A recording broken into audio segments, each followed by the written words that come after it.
The Seahawks will be going for win number 10 in LA on Sunday, but they'll have to do it without one of their top offensive linemen. We're going to be diving into the final Friday injury report of the 2024 season coming up here on Locked On Seahawks.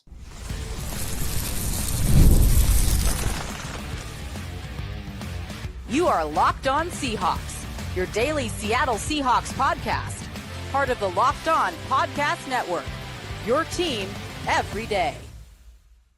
Greetings, 12. This is Corbin Smith, the host of the Locked On Seahawks podcast, your daily Seahawks podcast, part of the Locked On Podcast Network, your team every day. Glad to be joined here on our latest Blue Friday episode by my co-host, Nick Lee. And a special thanks to all the 12s out there, whether you are listening in from Tacoma, Washington, or if you're across the country listening in Hartford, Connecticut. We greatly appreciate each and every one of you for making Locked On Seahawks your first listen 5 days a week. The Seahawks will be looking to end the 2024 season on a winning note when they travel to face the Rams in their season finale on Sunday. We're going to devise a game plan for a Seahawks victory. We've got picks to click, and for the last time this year, a game prediction as well. Coming courtesy of your friends at Prize Picks. Go to prizepicks.com/LockedOnNFL and use the code all lowercase LockedOnNFL to win $50 instantly when you play $5. Now for your lead story here on our latest Blue Friday edition of Locked On Seahawks. There's not a playoff spot for the Seahawks to battle for this weekend, but there's still an opportunity to get to double-digit wins, something the Seahawks have not done since 2020, the COVID season. It has been a while since the Seahawks got to double-digit wins. They can do that on Sunday, but they're going to have to do it missing a key piece on the offensive line. And look, we read the social media posts. I've seen plenty of fans that were griping about this today. Abraham Lucas with an abdomen injury is not going to suit up. He has been ruled out. There have been some fans calling him an injury-plagued player. There's fans out there that are upset that, hey, he missed most of the season anyway. Why is he not playing in this game? But, Nick, at the end of the day, that's really why I think that this is the only decision that you can make here. If Abraham Lucas is not healthy 100%, you don't have a playoff spot to play for. Not that this game is meaningless. They want to get that 10th victory, but from all accounts, it has sounded like from what Mike McDonald has said that he has still been trying to get himself back together the last 7 games. His knee's healthy, but trying to get his legs underneath him. If he's dealing with something else, just send him into the offseason a week early and make sure that he gets his body right so that he's ready to go for the start of 2025, because the Seahawks went 5-2 with him in the starting lineup this year. If you can get him back and he's fully healthy at the start of next season, he doesn't have to rehab a knee surgery or anything like that, I think it dramatically improves the outlook for this football team going into 2025. Definitely. I mean, we saw the impact that he has when he's in the lineup, and also what can happen if you have an injury-plagued offseason. You know, if you're trying to battle back from injuries throughout the offseason, which you hope, this isn't one of those cases for Abe Lucas. If you can get him into this, if the abdomen thing was maybe just a small week-to-week thing, if this was in the middle of the season or beginning of the season, but, since we're at the end, send him off early, and he can hopefully focus on, having a healthy, injury prevention, strength and conditioning, normal kind of off season, because really it's been a few years for him since he's had kind of a quote unquote normal off season. So you'd like to get him at least a head start in what could be a normal off season. Hopefully, if this doesn't linger, especially with the knee, there's lots of really cool workouts and research out there about injury prevention and things like that. That it's just constant. I feel like year to year we're coming out and we're finding out new things that players are doing to try to prevent injuries that you'd like to see, because you and I both can agree. I mean, I think we all can agree.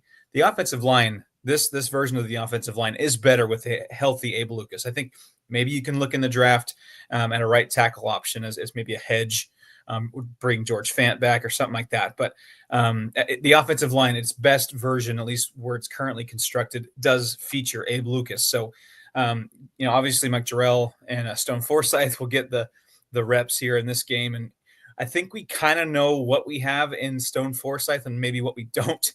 I'd like to see a bit more Mike Jarrell in there just to get more tape on him and what they can scheme up to, get him in some good spots to, see how he handles certain looks from the Rams defense. So if we're flipping to who we want to see, Mike Jarrell, I think would be a guy I want to see out there more so than Stone Forsythe. I think the kind of book is out on Stone Forsythe. I think he's if you have him on a roster as a second or third option at tackle, fine.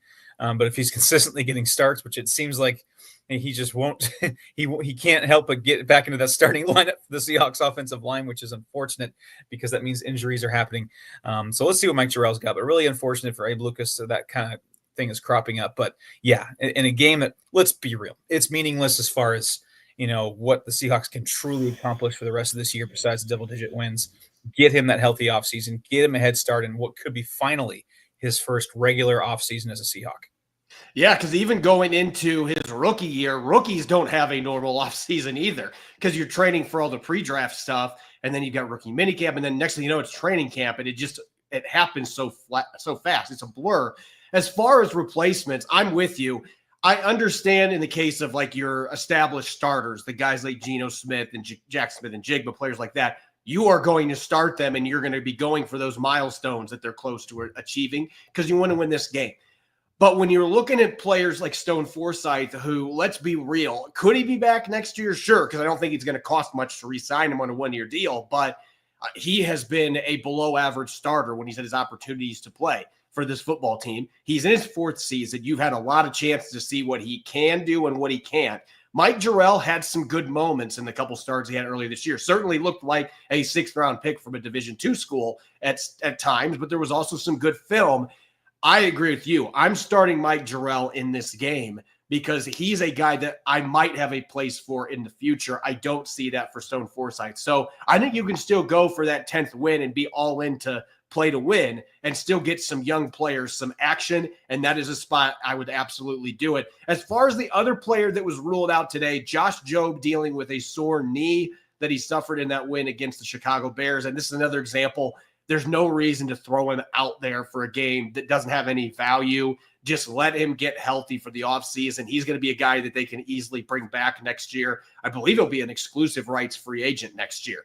So basically, if the Seahawks want him back, they'll get him back. Other teams can't negotiate with him. Josh Jobe played really well in starting about half the season for the Seahawks in their secondary.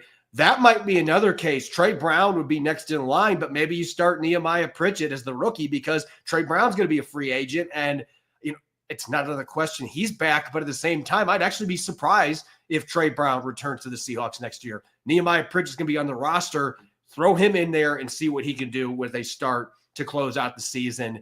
That would be my 10 cents. Those are the type of positions where I would get some young guys, some action. And the other player on the injury report, Byron Murphy II, on the injury report designated as questionable after injuring his back with the weight of that rookie meal deal that he had to pay for. I digress. That's probably not exactly what led to that injury, but still listed as questionable. We'll see if he suits up on Sunday, but otherwise a pretty clean bill of health for the Seahawks going into this game as they try to get win number 10. Definitely. And with Byron, it's kind of unfortunate because you can kind of treat this game a little bit like a preseason game where, you want to see some younger guys that, are healthy, that have a chance. I'd like to see Byron Murphy in there because did he have the dream rookie season that we all kind of hoped he would? No. There's some things to work on. I think there's a lot to be desired as a pass rusher that he didn't quite show at times this year. I'd love to get him back in there to get another, another game under his belt, so in that way, it's kind of weirdly a preseason game where if veterans are banged up, like Abe Lucas, you don't play them. You play some of the young guys, see what you got, that kind of thing. It's unfortunate that here we are on January 3rd talking about a game that doesn't have that extra juice in this last game. But you want to get some guys in there that are healthy, that can get you some tape. And Mike Jarrell, like we talked about, is one of those guys too. When we come back, we are going to devise our final game plan of the 2024 season to beat the Rams, who are going to be playing a lot of backups. What do the Seahawks need to do on offense and defense? We'll get to that coming up next here on our Blue Friday edition of Locked On Seahawks. Today's episode is sponsored by Prize Picks. If you love watching the game, you're going to love Prize Picks, the easiest and most exciting way to play daily fantasy. Whether it's football, basketball, or any of your favorite sports, Prize Picks makes the holidays bigger and brighter. You can now win up to 1,000 times your money on Prize Picks. Plus, this holiday season, they're giving away $30+ million in rewards during Picksmas and offering 2 free picks in December. And when your picks hit, Prize Picks makes it easy to cash out. You can get your money in as fast as 15 minutes. This week to close out the season, I'm looking at Jared Goff to have more than 260 passing yards in that NFC North title game. And I can make that selection on Prize Picks. It's quick, simple, and so much fun to challenge myself and my friends. Download the Prize Picks app today and use the code LOCKEDONNFL to get $50 instantly after your first $5 lineup. That's right, $50 instantly when you play just $5. Prize Picks, run your game. Locked On Seahawks is also sponsored by BetterHelp. What's the first thing you'd do if you had an extra hour in your day? For me, I wish I had a little bit more time to draw, especially during the course of the season. The best way to squeeze that special thing into your schedule is to know what's important to you and make it a priority. Therapy can help you find what matters to you so you can do more of it. And BetterHelp's online therapy will assess your needs and can match you with your own licensed professional therapist in less than 48 hours. If you're thinking of starting therapy, give BetterHelp a try. It's entirely online. They've designed it to be convenient, flexible, and suited to your schedule. Just fill out a brief questionnaire to get matched with a licensed therapist today and switch therapists anytime for no additional charge. Learn to make time for what makes you happy with BetterHelp. Get 10% off your first month at BetterHelp.com/lockedon. That's 10% off your first month of online therapy at BetterHelp.com/lockedon. Welcome back to the Blue Friday edition of Locked On Seahawks, our final one for the 2024 season. Special thanks to all the 12s out there. Thanks as always for making Locked On Seahawks your first listen 5 days a week. We greatly appreciate it. Nick, let's get to our final game plan of the 2024 season. I know it's technically now 2025, but it's the final regular season game for the 2024 season. Seahawks heading down to SoFi Stadium for a game that unfortunately doesn't have any significance in the standings, but a chance to get to 10 wins, something the Seahawks have not done since 2020. Let's go to the offensive side of the ball, where the Seahawks are going to be playing pretty much all of their starters on that side, aside from Abraham Lucas. We're going to get to see Geno Smith, DK Metcalf, Jack Smith, and Jigba. Could be Tyler Lockett's last game in a Seahawks uniform. On that side of the football, going against a Rams defense that likely will have at least a few starters that don't play the majority of this game. What's the first thing that you think stands out in terms of helping the Seahawks from a game planning perspective to move the ball and put points on the board in this finale? Well, it starts with number 7 himself, Geno Smith. I mean, getting him in positions of success to get those escalators that we've talked all week about. Get the man paid. I mean, and I just sidestep here. I appreciate what Mike McDonald's doing. I think he's been very, very great about coming out forefront about, hey, we want to get these guys, what they deserve. And I think that's going to go a long way in the locker room this year, next year. I digress. But, with Geno Smith, it was interesting because we do want to see, moving the pocket, offensive line's a problem, pass pro's a problem. Getting him out in space, getting him out, outside of the drop back zone pretty much. But also I saw on, Pro Football Focus, interesting. Last year, he was one of the better play action pass quarterbacks in the NFL. This year, it's been reversed. If you look at strictly play action pass, I know bootlegs and rollouts and play action don't always have to mean the same thing, but he's actually 26th in Pro Football Focus grades in play action pass and 7th in non-play action pass. But he has had moments where he's successful outside of the pocket. That doesn't have to mean it's play action. So getting him out of the pocket, getting him on the run, and creating a bit in space with those receivers, because we've all seen it. If they're able to play a little backyard ball with the talent, the receivers the Seahawks have, the Seahawks usually win those battles. And also, for me, I'm excited to see more Zach Charbonnet. I think that Zach Charbonnet has had quite the second year audition here, especially in the absence of Ken Walker here down the stretch. I want to credit Field Goals with a tweet I saw. I think they got the data from Pro Football Focus, but they said, of running backs with explosive runs of 10 yards or more, Ken Walker had 13 of those in 153 attempts, and Zach Charbonnet has 15 in 30 less attempts. So he's been a bit more explosive. Also leaning to more gap. They're running more gap with Zach Charbonnet. I think they should continue that. Just looking at the gap versus zone splits between Ken Walker and Zach Charbonnet, they've been more gap heavy with Zach Charbonnet, and it's been working. I think we continue there. Yeah, I think that's got to be a big part of this game plan with both the running backs that are going to be seeing carries in this game. Kenny McIntosh, we talked about it on an episode earlier this week.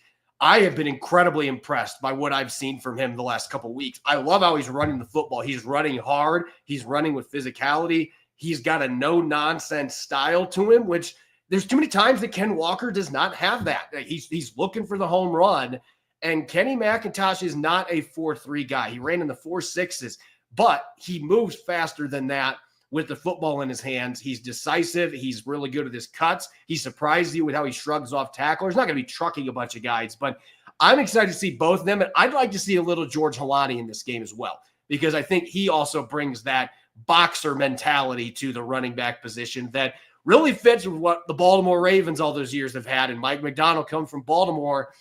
It's going to be interesting if Charbonnet, McIntosh, and potentially Helani play well in this final game with the way that Charbonnet's played in the second half, how McIntosh has looked.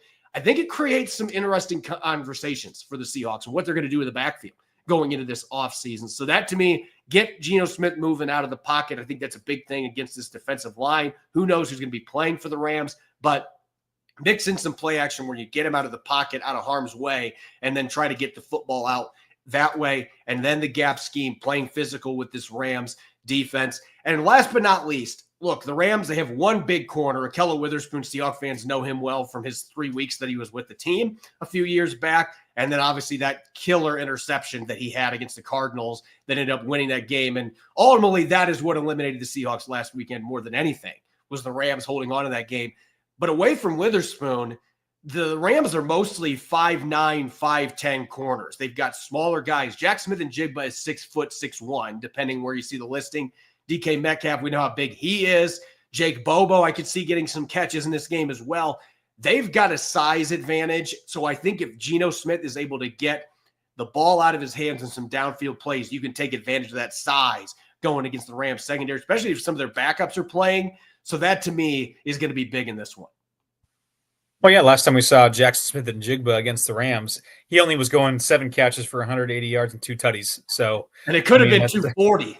It really could have been. I mean, there was a lot of yards left on the field. So, yeah, clearly they like the matchup there with Jackson Smith-Njigba. I would like to see Tyler Lockett get his a little bit, perhaps in his last game as a Seattle Seahawk as well. But yes, there's lots to like in the perimeter. I think the advantage for the Seahawks, as it has been a lot of the year, it exists in the perimeter on offense with just the talent of receivers. So it's just, you give Geno Smith enough time. He's a really good quarterback, and he's got really good receivers.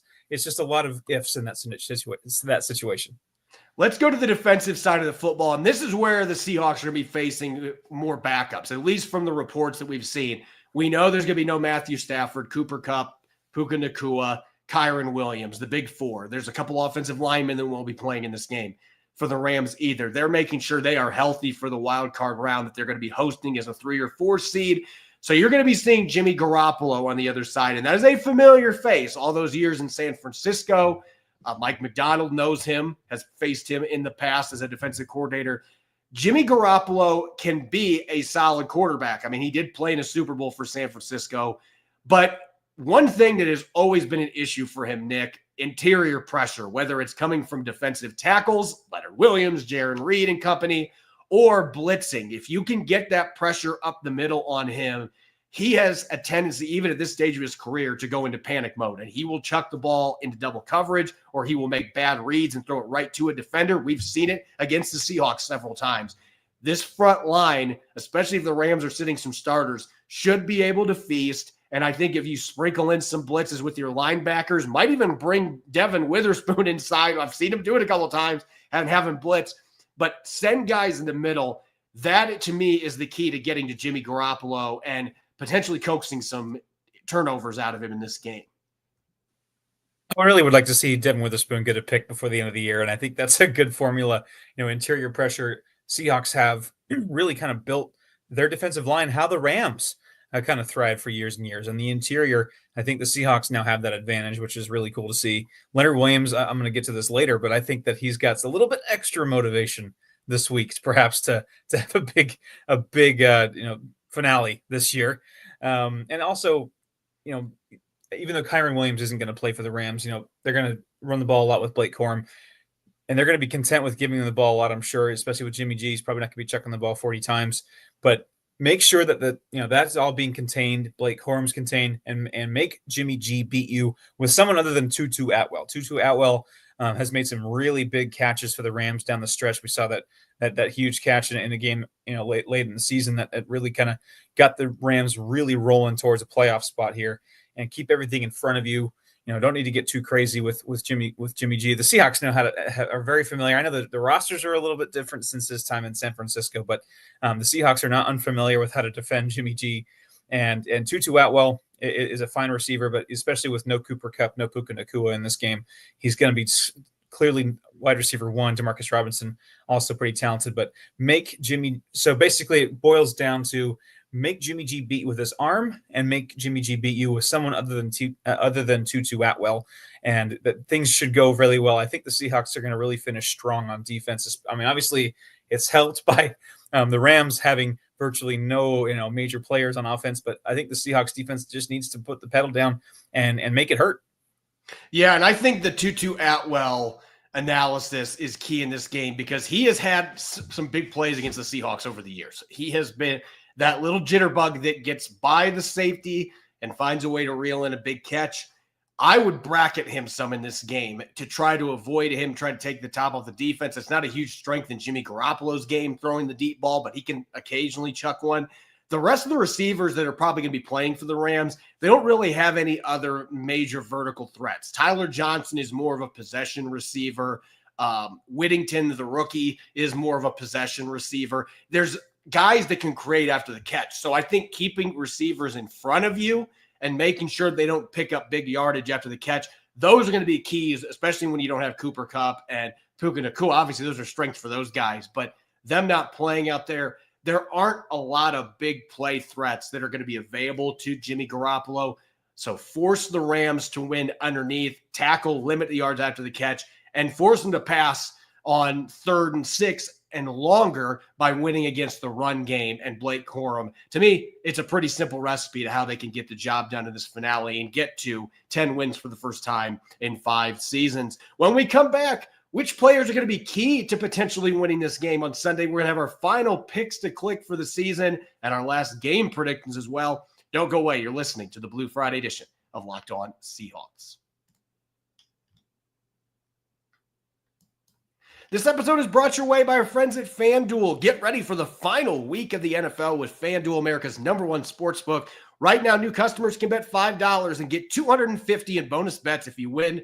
The FanDuel Sportsbook app gives you everything you need to place live bets in the NFL all in one place. So when you get a hunch in the middle of the game, you can check out the latest stats, view live play-by-play, and so much more on the same page where you place your bets. You can bet on everything from Geno Smith and Jimmy Garoppolo scoring a combined 4 more touchdowns on Sunday afternoon, or DK Metcalf being the first player to find the end zone on a receiving touchdown at SoFi Stadium. Just visit FanDuel.com to join today. You'll get started with $250 in bonus bets if you win your first $5 bet. That's FanDuel.com. Never waste a hunch. You make every moment more with FanDuel, an official sportsbook partner of the NFL.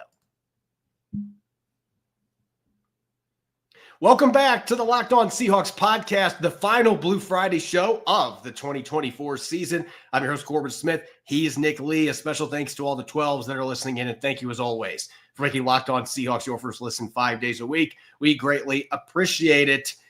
All right, Nick, it is time for the final picks to click for the 2024 season. We unfortunately don't get a playoff game.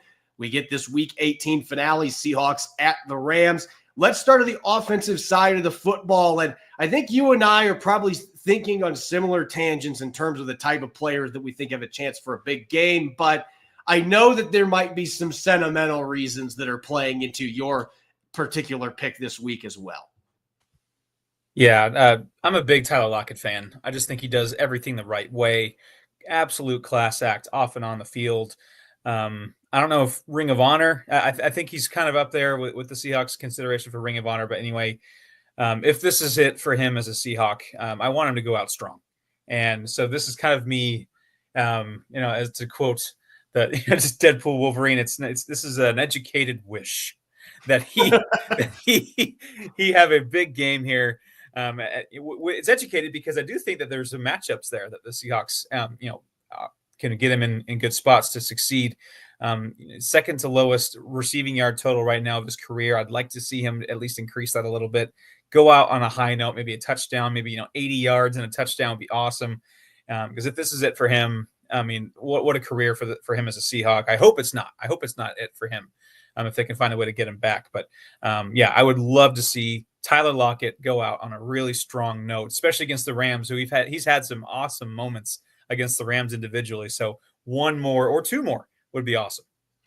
I got to go with the young apprentice in Jackson Smith-Njigba, who has been a top 10 caliber receiver for a large chunk of this year. He has had a phenomenal second season, including that 180-yard game against the Rams back in week 9. And look, going into this game, Jackson Smith-Njigba needs 5 catches to become the new single-season receptions leader and break Tyler Lockett's record. So he's got a chance to do that. I mean, I believe it's 9 of the last 11 games has had at least 6 catches. So you would think that from a probability standpoint, there's a really good chance that he is going to get that record.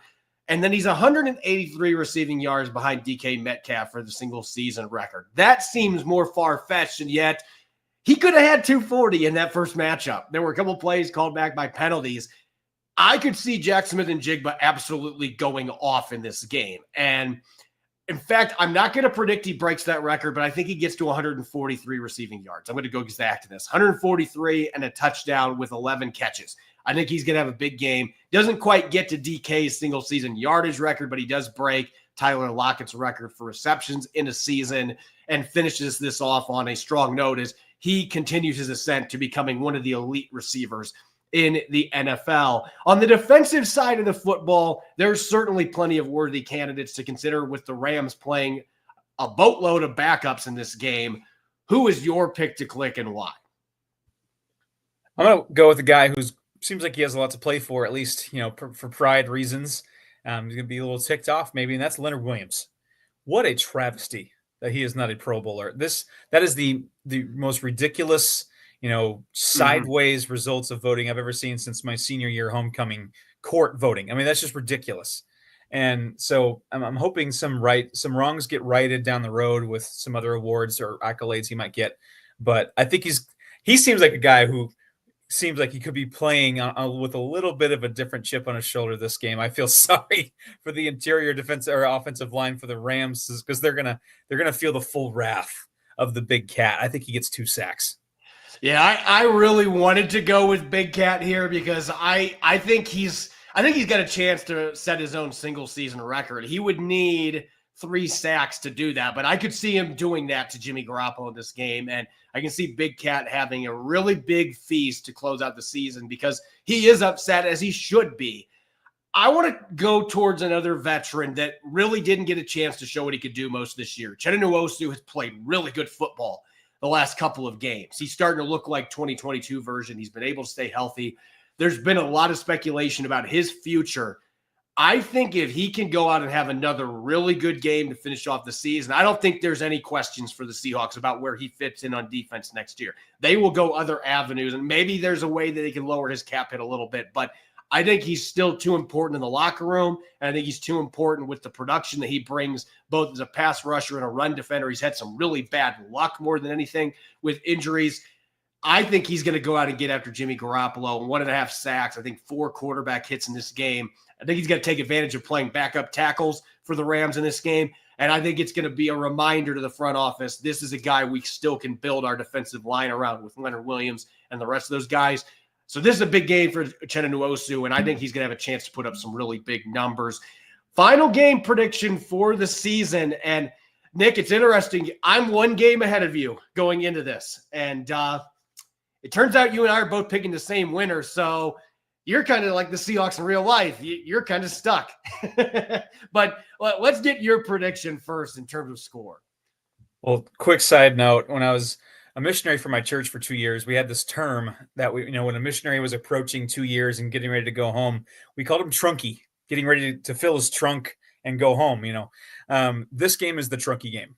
They are both sides. The Rams are ready to go into the postseason. They got bigger goals, and the Seahawks, yes, they have a few things to play for here and there, but mostly, some escalators, some like, who do we have in this guy for next year kind of stuff. looking towards next year, the combine, the draft, maybe a bit trunky for those kind of things. So it might be a little bit of a punt fest or a field goal fest. I'm expecting a bit of that, but with how many starters the Rams are sitting, I think the Seahawks can just accidentally win this game. So I'm going to go the Seahawks win 20-13 with a strong defensive effort. Yeah, you and I are pretty close. I think that the Rams backups, they have some pretty darn good backups. They, at least on defense, they have a number of guys that could maybe start for some teams' offense. Jimmy Garoppolo has been a starter in the NFL for a long time. They've got some decent weapons as their third, fourth, fifth receiver. So it's not like this is going to be a cakewalk, but Seattle's playing their starters. Seattle should win this football game. And I think guys like Geno Smith, Leonard Williams, like there's going to be some extra motivation, not just statistically, but like, look, Geno Smith, there's no way he's not seeing some of the noise that's out there right now.